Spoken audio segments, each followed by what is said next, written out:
Me say Coke TV. We like the way you do your things. So Coke TV. Promise to pull up weed and just to get. Hello, Buziavo, you're from Calibos, the only boss with one S, and boss Bakope. Moshe Coke TV. Coke TV.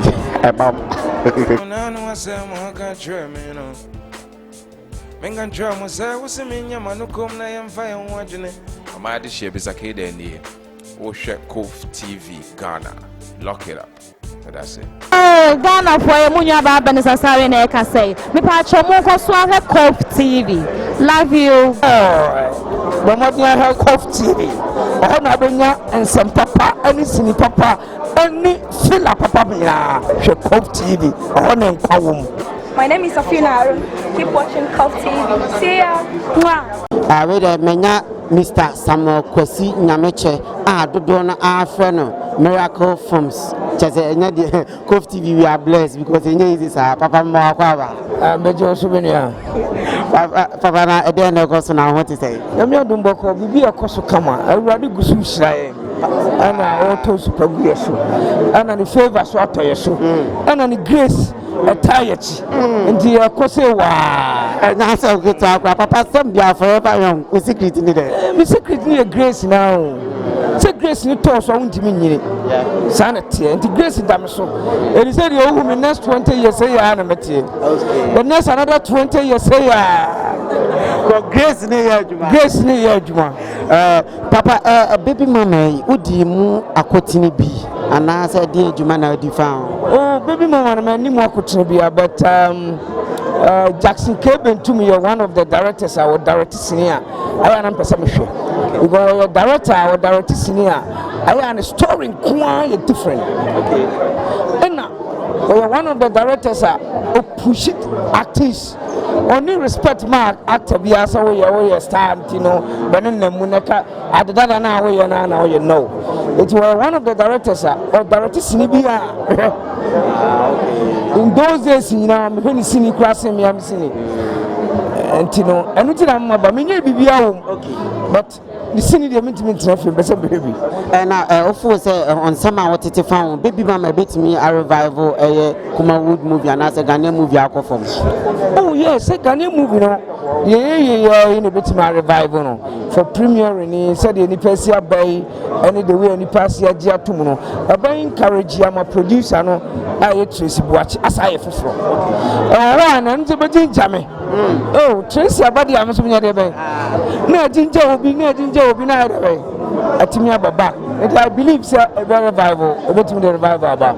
Papa Ocasanamatis, I was a bit me a ginger, not as a spirit I go from a movie one. Oh, the Miss and call for movie crowd, Mr. Me a movie. Last month, you know, me movies. But the movies as of now, no, I am finding a premiering. Me online, and you know, me that's so your movie. But it was also last movie I had by the Abacas. Oh, our rent in the last movie. Uko Miracle TV, Ubohuno YouTube, and I will be so many movies. This year I release almost about 6 or 7 movies on YouTube. And you know, and say a jai cry. No, you hear premiere no. So there was a man I come, you know, and a bit of me so I am at me other way. Yes, I have premiere in the moon. Decided to. It's Papa Nabi, I can up me Tiasi, not just the Mamma Tidaka Cran, as a mood discussion man, not emba. Oh, I know one factor.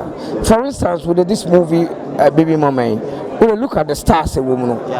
At least a child says stars in a woman, a dewa. And a stars in a woman, a dewa, and until can we say, so, the car comes saying, and I want to be on Toka. Oh, the next time you are better to me at Toka. And you know, I don't know if breakdown. I don't know if I breakdown about, you know. So that is why, as of now, some people are doing it in the online, you know, man. I know the course, no, from Kaka. So I don't know online the course from because I don't have a movie, no. Oh, online, you know, for instance, the American stars in not to say. So that's it. And the amount of course now cut down. but we have stars almost about 12 or 13, 15 stars. And this is Sakra. Papa say you cause where you stars in Kwa. Almost more talent to move it better than almost about. Because when himself no, you raise talent there. You be very, very good. That is why I started with online with the new artists. And in Basel mature online. Now my idea be. Now my idea that is it.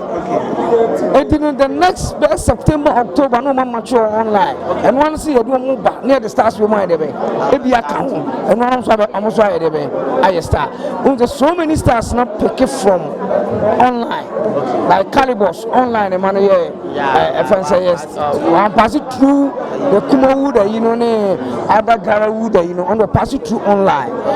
That is the way we are doing now. With so many artists underground online, they are doing well.